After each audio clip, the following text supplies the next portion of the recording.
Welcome to Brain Vision. For this problem, we're given a slender which is has a non-uniform density given by dm over dx equals gamma x, and the length of the rod is L.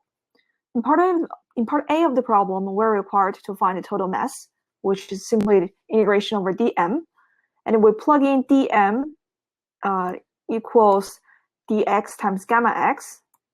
We have that expression, and integration gives m equals 1/2 gamma L squared. Okay.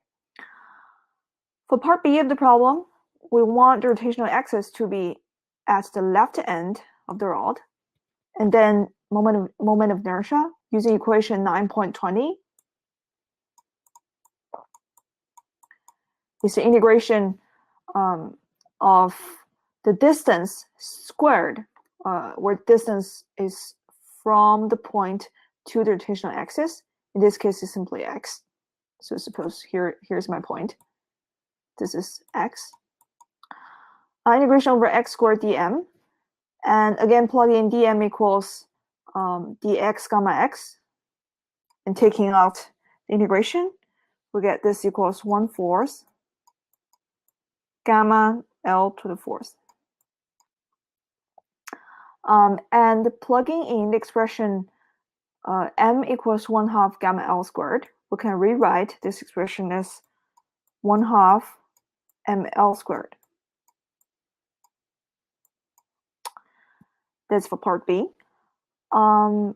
We see that compared with a uniform rod, we know that for a uniform rod, if the rotational axis is at one end, the moment of inertia would have been 1/3 mL squared. But here, our moment of inertia is larger.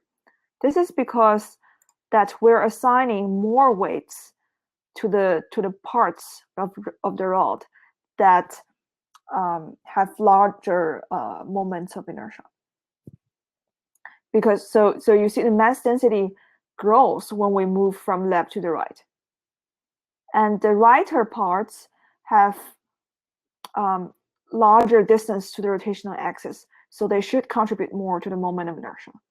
And if you assign more weight to those points, of course you'll get a larger total moment of inertia. Okay. And then for part C of the problem, we move the rotational axis to the right end. So everything remains the same, except that now at the same point, the distance from the point to the rotational axis becomes L minus x. So we have integration over L minus x squared times gamma x dx. Then carrying out the integration, we get 1/12 gamma L 4th. And this, written in terms of m, is 1/6 mL squared. We observe that this is smaller than the expression we get for part B, and it's even smaller than the uniform case. This is because now we're assigning more weights to the points that are nearer to the rotational axis, which gives smaller contribution.